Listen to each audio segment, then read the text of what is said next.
Hello friends, नमस्कार। Welcome to my channel Shanti peace of mind. दोस्तों, आज हम गाज माता का व्रत, उनकी कथा, पूजा विधि और इस व्रत का महत्व पर चर्चा करते हैं। दोस्तों, यह व्रत भाद्रपद माह में किया जाता है।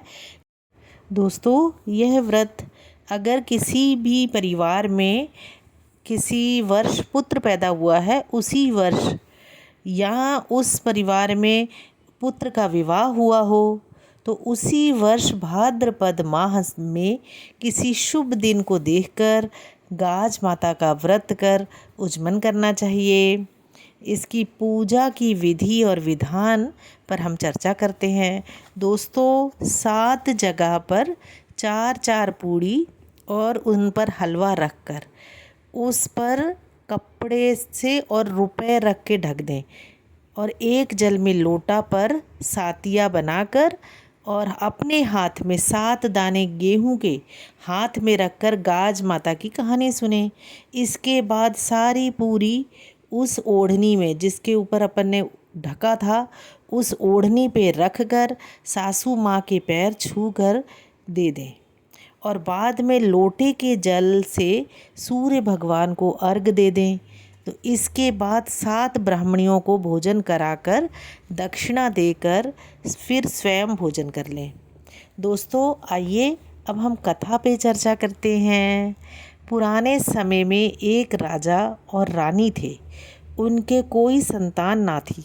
राजा रानी संतान के ना होने से बड़े दुखी थे। एक दिन रानी ने गाज माता से प्रार्थना की कि अगर मेरे गर्भ रह जाए तो मैं तुम्हारे हलवा की कढ़ाई करूँगी। इसके बाद रानी गर्भवती हो गई। राजा के घर पुत्र पैदा हुआ, परंतु रानी गाज माता की कढ़ाई करना भूल गई और इस पर गाज माता क्रुद्ध हो गई। एक दिन रानी का बेटा पालने में सो रहा था। आंधी पालने सहित लड़के को उड़ाकर ले गई और एक भील भीलनी के घर पालने को रख दिया। जब भील भीलनी जंगल से घर आए तो उन्होंने अपने घर में एक लड़के को पालने में सोता पाया। भील भीलनी की कोई संतान ना थी। भगवान का प्रसाद समझकर भील दंपत्ति बहुत प्रसन्न हुए। एक धोबी राजा और भील दोनों के ही कपड़े धोता था। धोबी राजा के महल में कपड़े देने गया तो महल में शोर हो रहा था कि गाज माता लड़के को उठा कर ले गई। धोबी ने बताया कि मैंने आज एक लड़के को भीलनी के घर में पालने में सोते देखा है। तो राजा ने भील दंपत्ति को बुलाया कि हम गाज माता का व्रत करते हैं। भील और भीलनी ने बताया, गाज माता ने ही हमें बेटा दिया है। यह सुनकर रानी को अपनी भूल का एहसास हो गया।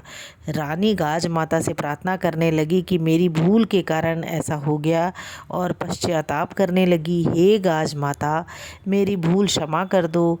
मैं आपकी कढ़ाई अवश्य करूँगी। मेरा लड़का मुझे वापस ला दो। तो गाज माता ने प्रसन्न होकर उसका लड़का ला दिया तथा भील दंपत्ति का घर भी संपन्न हो गया तथा एक पुत्र भी प्राप्त हो गया। तब रानी ने गाज माता का श्रृंगार किया और उसकी शुद्ध घी से हलवे की कढ़ाई की। हे गाज माता, जैसे तुमने भील दंपत्ति को धन दौलत और पुत्र दिया तथा रानी का पुत्र वापस ला दिया, उसी तरह हे माता सबको धन और पुत्र देकर संपन्न रखना। जय माता दी। हाँ दोस्तों, अगर आप मेरा चैनल पहली बार देख रहे हैं तो इसे सब्सक्राइब करना ना भूलना। मैं बहुत अच्छी अच्छी जानकारी आपके पास लेकर आती रहूँगी। आपका जीवन सुखी और समृद्धशाली रहे।